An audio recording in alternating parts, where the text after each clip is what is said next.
ठरलं तर मग या मालिकेच्या येणाऱ्या भागामध्ये सायलीच्या जीवावरती बेतलेलं संकट प्रतिमा हुकवणार आहे. प्रतिमामुळे सायलीच्या जीवावरती बेतलेलं संकट तर हुकणार, पण एकाच वेळेला 3 गोष्टींचा उलगडा होणार. प्रतिमा जिवंत आहे.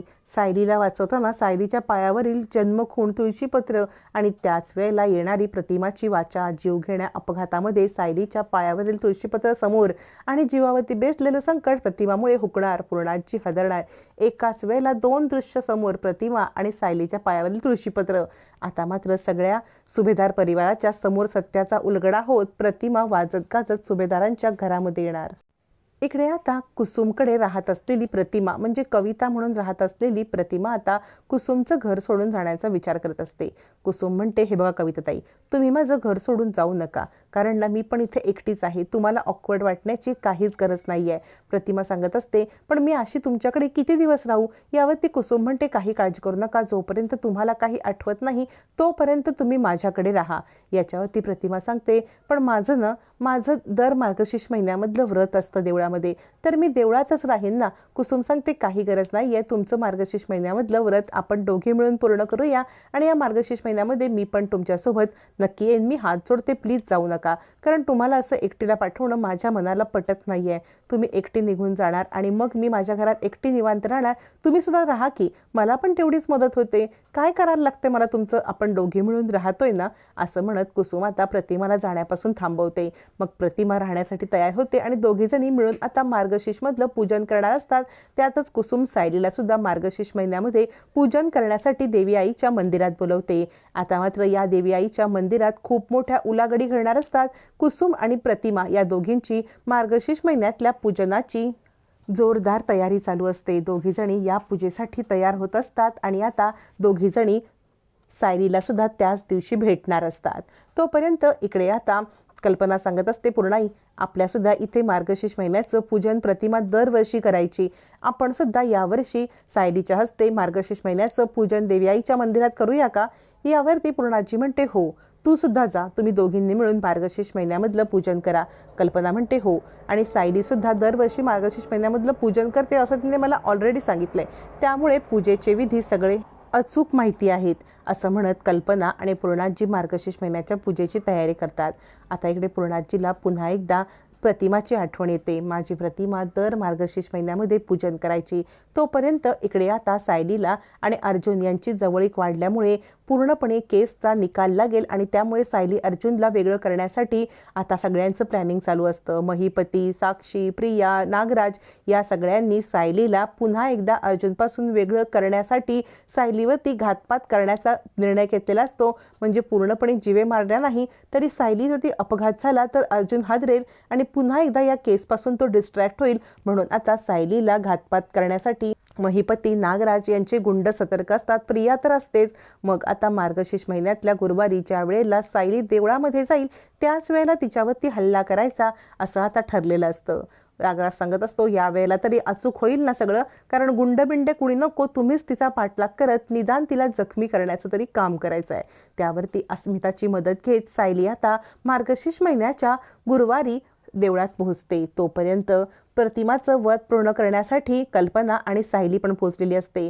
दोघीजणी त्याच मंदिरात पोहोचतात ज्या मंदिरात कुसुम येणार असते. कुसुमने फोन करून सायलीला सांगितलेलं असतं की सायली, मी त्याच मंदिरामध्ये येणार आहे, तिथे मला तू भेटशील ना? मी कविताताईंना पण घेऊन येते. सायली म्हणते, कुसुमताई तू ये, आपण तिथे भेटूया. आता इकडे कल्पनाला तिची बालमैत्रीण भेटते आणि कल्पना तिच्यासोबत गप्पा मारत बसते. सायलीला पण ओळख करून देते आणि तेवढ्या वेळात कुसुम आणि प्रतिमा यासुद्धा यायला निघालेल्या असतात. सायली आता त्या ताईंसोबत बोलते, त्यांचा पाया पडून आशीर्वाद घेते आणि आता कल्पना ही माझी मोठी सून म्हणून तिची ओळख करून देते. त्यावरती सायली म्हणते, आई तुम्ही बोलत बसा, मी आतमध्ये पूजा करते. कुसुमताई सुद्धा येणार आहेत कविताताईंना घेऊन, तुम्ही बोलत बसा, मी त्यांच्याशी बोलते. सायली त्या बाईच्या पाया पडते. आता सायलीचा घातपात करण्यासाठी इकडे आता प्रिया आणि अस्मिता ह्या दोघीजणी लपून छपून तिच्यावरती वार करण्यासाठी वाट पाहत असतात.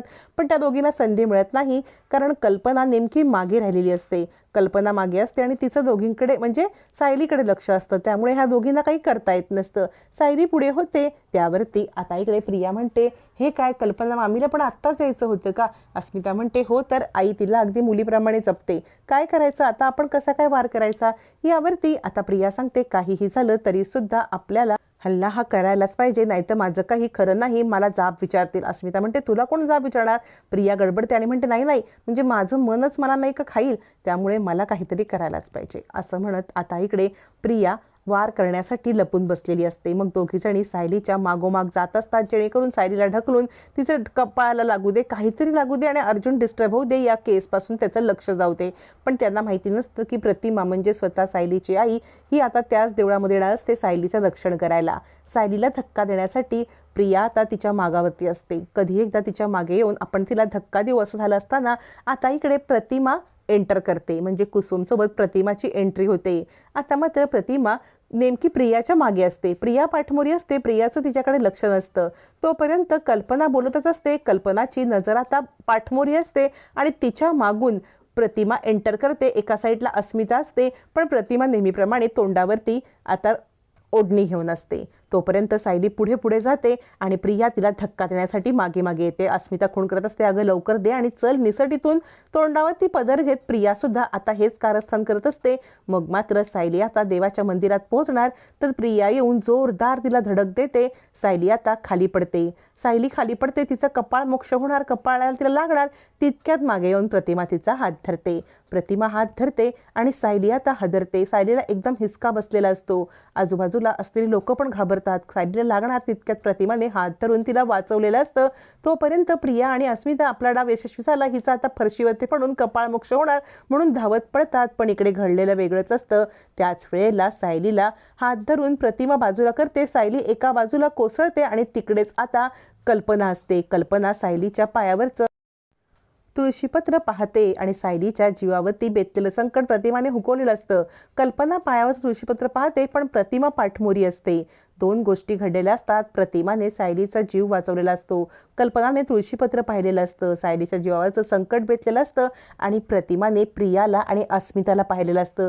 ही एक भयानक गोष्ट घडते. म्हणजे जरी प्रिया आणि अस्मिताने कल्पनाला पाहिलं नसलं तरी प्रतिमाने सगळ्यांनाच पाहिलेलं असतं. कल्पनाचं लक्ष नसलं तरी प्रतिमा सगळ्यांकडे पाहत असते. प्रतिमा जरी त्यांना ओळखत नसली तरी सायलीला वाचवून या दोघींनी तिला धक्का दिला हे प्रतिमाने पाहिलेलं असतं. आणि ज्या वेळेला प्रतिमा सुभेदारांच्या घरात असते त्याच वेळेला प्रिया आणि अस्मिताला पाहताच तिला सगळा प्रकार आठवत, त्या दोघींनी केलेली कारस्थान आठवत आपली मुलगी म्हणून प्रियाला स्वीकारायला प्रतिमा नकार देणार असते. आणि सायलीच्या पायावरील तुळशीपत्र सायली हीच तन्वी आहे हे सिद्ध करण्यासाठी पुरेसं असतं. पण मालिकेमध्ये हे सगळं कसं घडून येणार? कल्पना आता पाहिलेलं तुळशीपत्र सगळ्यांना सांगणार का? आणि या सगळ्यामध्ये सायलीला न्याय कसा मिळणार हे पाहणं रंजक ठरणार आहे.